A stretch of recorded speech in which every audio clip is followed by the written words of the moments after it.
जय जगन्नाथ गीता ज्ञान ओडिया भितर को आपण मन स्वागत। तो आज गीता अध्याय टॉपिक रहुची कौन ना आमर जो तीनोटी गुण अच्छी सत्व रज तम। सत्व गुण वृद्धि हेले कौन लक्षण देखा दिए, रजगुण वृद्धि हेले कौन लक्षण देखा दिए, आ तम गुण वृद्धि हेले कौन लक्षण देखा दिए। यही सब लक्षण भितर दे अछि आमे क्यों भली भाव आमर क्यों गुण वर्धित हेले आमको स्वर्गादि प्राप्त हुए, क्यों गुण हेले आमको मनुष्य पशु पक्षी कीट पतंग जोनि जन्म लाभ करिया हुए। यही सब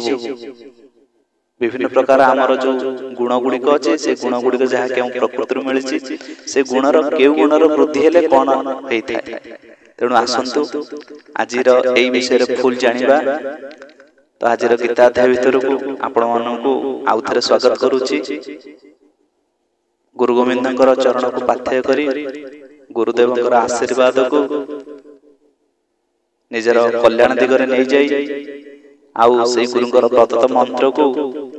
मनन करी से राधाकांतर चरणारविंद निज को समर्पण करी दे आज आम गीता अध्याय भितर को प्रवेश करिबा। ओम गुरु ब्रह्मा गुरु विष्णु गुरुदेव महेश्वर गुरु साक्षात् परम ब्रह्मा तस्मै श्री गुरुवे नमः। हे कृष्ण करुणा सिंधु दीनबंधु जगतपते गोपेश गोपिका कांत राधाकांत नमोस्तुते। तप्त कांचन गौरांगी राधे वृंदावनेश्वरी वृषभानुसुते देवी प्रणमामि हरि प्रिये। त्वमेव माता च पिता त्वमेव त्वमेव बंधु च सखा त्वमेव त्वमेव विद्या द्रविणं त्वमेव त्वमेव सर्व मम देव देव। तेणु भगवान को निजर करी भगवान सहित आमे निजको गोटे संपर्क भितर बांधी रखिले आम भितर जो प्रेम भक्ति जहाँ की भगवान कथा शुणा को इच्छा जागृत हो गुरु ऊपर श्रद्धा भाव रहिबा निहाती आवश्यक। आ गुरु ऊपर श्रद्धा विश्वास से पर्यंत न आसी आम जिते पुराण शास्त्र भागवत जिते जहाँ पढ़िले भी से केबे हेले आमे तादेर आमे सक्सेस होबा नै। तेणु गुरुंकर कथा जहाँ कहबा भी कमी जीव जाके आमे हमर टॉपिक ऊपर आसीबा। आज जो गीता अध्याय चतुर्दश अध्याय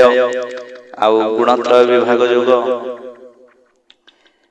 एठी जहाँ में पूर्व ये जानिथिले कि जीवात्मा को ए जो रज सत तम ये तीनोटी गुण जीवात्मा के भाव बांधि रखती। तो आज आउ किछि देखिबा को हमर जो गुण गुड़िक आमको क्यों क्यों कार्य लगे दे थाए बा कहा ऊपर के चढ़ी तार प्रभाव देखा माने जेमति हमर ऊपर तळ होउछि ना सब किछि टिके सुख टिके दुख टिके सुख टिके दुख अगर जो ओए भितर हम चलछि केते बढ़ुछि केते कम जो ग्राफिकल ऊपर तो से ग्राफिकल ऊपर देखिया बोले सत्व रज तम ए जो तीन गुण केउ भली भाव रे हमको बांधी रखि छथि।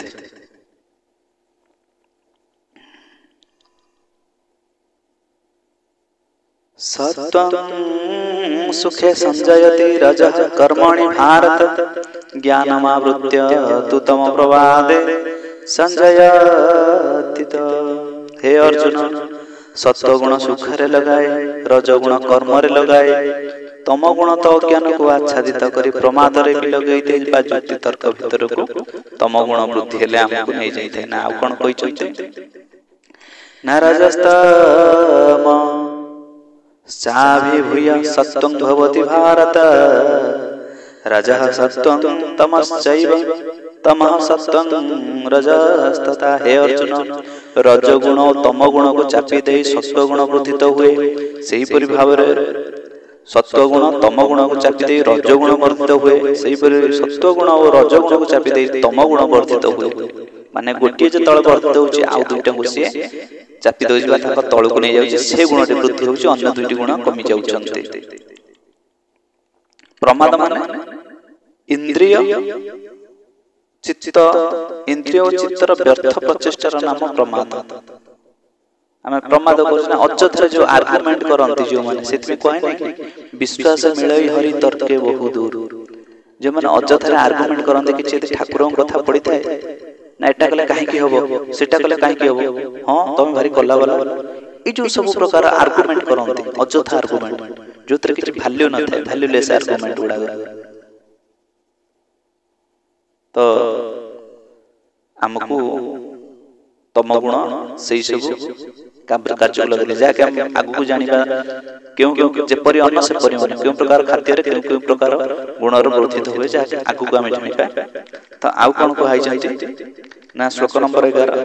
ସର୍ବଦ୍ୱାରେଷୁ ଦେହସ୍ମିନ୍ ପ୍ରକାଶ ଉପଜାୟତେ ଜ୍ଞାନଂ ଯଦା ତଦା ବିଦ୍ୟାତ୍ ବିବୃଧଂ ସତ୍ତ୍ୱମିତ୍ୟୁତେ। सर्वद्वारेषु देहस्मिन् प्रकाश उपजायते ज्ञानं यदा तदा विद्यात् विवृद्धं सत्त्वमित्युत। ଯେତେବେଳେ ଏହି ଦେହରେ ତଥା ଅନ୍ତଃକରଣ ଓ ଇନ୍ଦ୍ରିୟ ମାନଙ୍କର ଚେତନା ଓ ବିବେକ ଶକ୍ତି ଉତ୍ପନ୍ନ ହୁଏ, ସେତେବେଳେ ଜାଣିବା ଉଚିତ ଯେ ସତ୍ତ୍ୱ ଗୁଣ ବଢିଛି। ଯେତେବେଳେ ଏହି ଦେହରେ ତଥା ଅନ୍ତଃକରଣ ଇନ୍ଦ୍ରିୟ ମାନଙ୍କର ଚେତନା ବିବେକ ଶକ୍ତି ଉତ୍ପନ୍ନ ହୁଏ, ଆମେ ତଳେ ଏଇଟା ଭଲ, ଏଇଟା ଖରାପ, ଏଇଟା କରିବା ଉଚିତ, ଏଇଟା ନ କରିବା ଉଚିତ, ଏଇଟା କଲେ ଆମକୁ ସମସ୍ତଙ୍କର ମଙ୍ଗଳ, ଏଇଟା କଲେ ଅନ୍ୟ କିଛି ଦୁଃଖ ଦିଏ, କଷ୍ଟ ଦିଏ, ବା ନିଜକୁ କିଛି ଦୁଃଖ କଷ୍ଟ ଦିଏ, ଯେଉଁ କର୍ମଟାକୁ କଲେ ଆମେ ବାଛି ଦିଉ ଏଇଟା କରିବା ଭଲ, ସେଇଟା କରିବା ଖରାପ, ସାଧାରଣତଃ ଭାବରେ ଦେଖିବାକୁ ଗଲେ, ସେତେବେଳେ ଆମର ଜାଣିବା ଉଚିତ ଯେ କି ଆମ ଭିତରେ କଣ ହେଇଛି ନା ସତ୍ତ୍ୱ ଗୁଣ ବୃଦ୍ଧି ହେଇଛି। ଆଉ କଣ ହେଇଛି ନା ଯେତେବେଳେ ଲୋଭ ପ୍ରବୃତ୍ତିରାରମ୍ଭ କର୍ମଣା ମସମଃ ସ୍ପୃହା ରଜସ୍ୟ ତାନି ଜାୟନ୍ତେ ବିବୃଧେ ଭରତର୍ଷଭ। ହେ ଅର୍ଜୁନ, ରଜଗୁଣର ବୃଦ୍ଧି ହେଲେ ଲୋଭ ପ୍ରବୃତ୍ତି, ସ୍ୱାର୍ଥ ବୁଦ୍ଧି ପୂର୍ବକ ସକାମ ଭାବରେ କର୍ମାଚରଣ, ଅଶାନ୍ତି ଓ ବିଷୟା ଭୋଗର ଲାଳସା ଏସବୁ ଉତ୍ପନ୍ନ ହୋଇଯାଏ। ଯେତେବେଳେ ରଜଗୁଣ ବୃଦ୍ଧି ହୁଏ, ସେତେବେଳେ କଣ ହଉଛି ନା ଲୋଭ, ଆମେ ବିଭିନ୍ନ ପ୍ରକାର ଜିନିଷ ପ୍ରତି ଲୋଭ କରୁଛେ, ଆମେ କେମିତି ଆମର ନିଜର ସ୍ୱାର୍ଥ ପୂରଣ ହବ ସେ ଦିଗରେ ଚେଷ୍ଟା କରୁଛେ, ଆମ ମନ ଭିତରେ ଅଶାନ୍ତି ହେଉଛି, ଯାହାକି ବେଳେ ବେଳେ ଆମ ମାନଙ୍କ ଭିତରେ ବି ହୁଏ, କେତେବେଳେ ଖୁସି ଲାଗେ ତ କେତେବେଳେ ଅଶାନ୍ତି ହୁଏ। ତେଣୁ ସେଥିପାଇଁ ଜାଣି ରଖିବା ଉଚିତ, ଯେତେବେଳେ ଆମେ ଭଲ ମନ୍ଦ ବାଛ ବିଚାର କରିଦଉଛେ, ସେଇ ହିସାବରେ ମାନେ ଧୀରେ ସ୍ଥିର ଭାବରେ ଆମେ ଆମର କର୍ମ କରୁଛେ ବା ଶାନ୍ତ ସ୍ୱଭାବ ଭିତରେ ରହୁଛେ, ତ ସତ୍ତ୍ୱ ଗୁଣ ବୃଦ୍ଧି ହେଇଛି। ଯେତେବେଳେ ଆମେ ରାଗି ଯାଉଛେ, ଯେମିତି ଆମ ମାନଙ୍କର ସମସ୍ତଙ୍କର ପ୍ରାୟ, ମୋର ବି ମଧ୍ୟ, ଯେତେବେଳେ ଆମର ରାଗ କ୍ରୋଧ ଏସବୁ ଆସିଯାଉଛି, ଲୋଭ ଆସିଯାଉଛି, ସେତେବେଳେ ଆମେ ଜାଣିବା ଯେ ଆମର ରଜ ଗୁଣ ବୃଦ୍ଧି ହେଇଛି। ତାହେଲେ ତମ ଗୁଣ ବୃଦ୍ଧି ହେଲେ କଣ ହୁଏ ନା ପ୍ରକାଶ ପ୍ରବୃତ୍ତିଶ୍ଚ ପ୍ରମାଦ ମୋହ ଏବ ଚ ତମସ୍ୟ ତାନି ଜାୟନ୍ତେ ବିବୃଧେ ଗୁରୁନନ୍ଦନ। ହେ ଅର୍ଜୁନ, ତମ ଗୁଣ ବୃଦ୍ଧି ହେଲେ ଅନ୍ତଃକରଣରେ ଓ ଇନ୍ଦ୍ରିୟ ମାନଙ୍କରେ ଅପ୍ରକାଶ, କର୍ତ୍ତବ୍ୟ କର୍ମରେ ଅପବୃତ୍ତି, ପ୍ରମାଦ ଅର୍ଥାତ୍ ବ୍ୟର୍ଥ ଚେଷ୍ଟା ଏବଂ ନିଦ୍ରାଦି ଅନ୍ତଃକରଣର ମୋହିନୀ ପ୍ରବୃତ୍ତି ହିଁ ଏସବୁ ହିଁ ଉତ୍ପନ୍ନ ହୁଏ। ମାନେ କଣ ହେଉଛି ନା ଅନ୍ତଃକରଣ ଓ ଇନ୍ଦ୍ରିୟ ମାନଙ୍କରେ ଅପ୍ରକାଶ, କର୍ତ୍ତବ୍ୟ କର୍ମରେ ଅପ୍ରବୃତ୍ତି। ଅପ୍ରବୃତ୍ତି ମାନେ ଯାହା ଆମର କରିବା ଅନୁଚିତ, ଆମେ କଣ କରୁ ନା ସେଇ ସବୁ ଜିନିଷ ହିଁ କରିଥାଉ, ବ୍ୟର୍ଥ ଚେଷ୍ଟା କରିଥାଉ, ଯୋଉ ଜିନିଷ ଆମର କରିବା ଅନୁଚିତ, ମାନେ ଯୋଉଟା ଆମେ କରିବାଟା ଠିକ ନୁହେଁ, କିନ୍ତୁ ଆମ ମୁଣ୍ଡରେ ତଳ ପଶିନା ମୁଁ ଏଇଟା କରିବି, ସେତେବେଳେ ଆମ ଭିତରେ କଣ ହେଇଥାଏ ନା ତମ ଗୁଣ ବୃଦ୍ଧି ହେଇଥାଏ। ଆଉ କଣ ନା ବ୍ୟର୍ଥ ଚେଷ୍ଟାରେ ଆମକୁ ନେଇଯାଇଥାଏ, ବିଭିନ୍ନ ପ୍ରକାର ଅପ୍ରବୃତ୍ତି ଭିତରେ, କର୍ମକ୍ଷେତ୍ରରେ ଚୋରି, ଅସାଧୁ ଉପାୟରେ ବିଭିନ୍ନ ପ୍ରକାର କର୍ମ, ଏଇ ସବୁ ଯୋଉ ଆମେ କରି ଯାଇଥାଉ, ଯେତେବେଳେ ଆମ ଭିତରେ ତମ ଗୁଣ ବୃଦ୍ଧି ହେଇଥାଏ। ତ ଆଉ କଣ ହେଇଛି ନା ଯଥା ସତ୍ୟ ପ୍ରବୃଦ୍ଧେ ତୁ ପ୍ରଳୟ ଜାତି ଦେହ ଭୂତ ତଦୋତ୍ତମ ବିଦ୍ୟାଂ ଲୋକନ ମଳାନ ପ୍ରତି ପଦ୍ୟତେ। ଯେତେବେଳେ ଏହି ମନୁଷ୍ୟର ସତ୍ତ୍ୱ ଗୁଣ ବୃଦ୍ଧିରେ ମୃତ୍ୟୁ ହୁଏ, ସେତେବେଳେ ସେ ଉତ୍ତମ କର୍ମ କରୁଥିବା ପୁରୁଷ ମାନଙ୍କର ସ୍ୱର୍ଗାଦି ଲୋକ ପ୍ରାପ୍ତ ହୋଇଥାଏ। यदि सत्वगुण वृद्धि रे जनकर मृत्यु होउछि तेबे से उत्तम कर्म करुथिया माने स्वर्ग लोक को से प्राप्त होई थाए रजसी प्रलयं गत्वा कर्म संगीषु जायते तथा प्रलीन तमसि मूढ़ जोनिषु जायते रजगुण रे वृद्धि हेउथिबा मनुष्य जेतबेले मृत्यु को वर्ण करि थाए बा मृत्यु तार होई थाए सेतबेले कोन होए ना मनुष्य मानक मध्य जन्म हुए आउ थरे से मानव जन्म धारण करे तथा तम गुण रे मरिथिबा मनुष्य पशु कीट आदि मूढ़ जोनि मानक रे जन्म होई थाए जेतबेले रजगुण जेतबेले सत्वगुण वृद्धि रे लोकर मृत्यु होउछि सेतबेले से स्वर्ग लोक को प्राप्त होउछि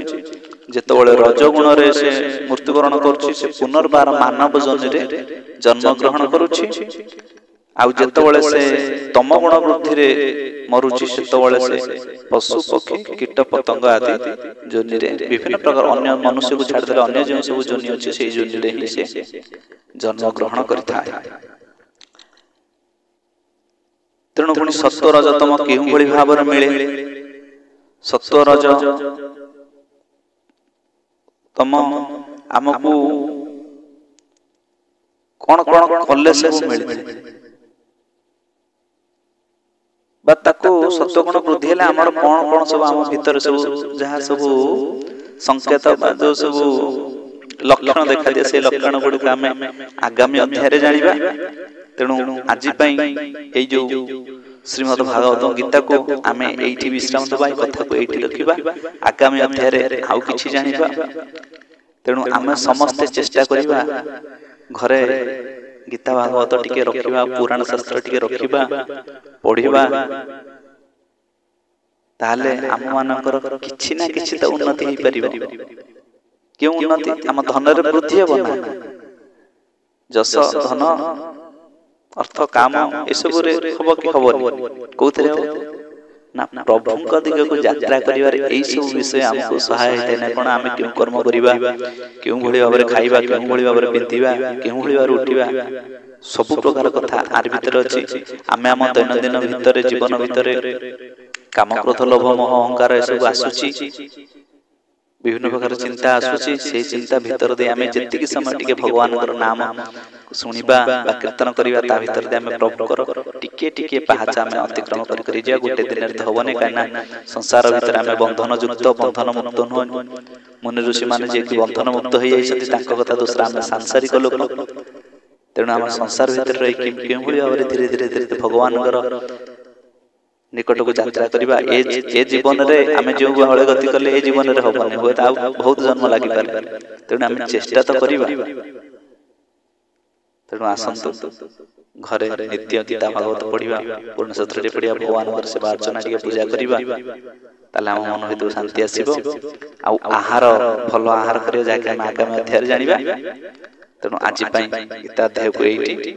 जय जगन्नाथ जय जगन्नाथ जय जगन्नाथ।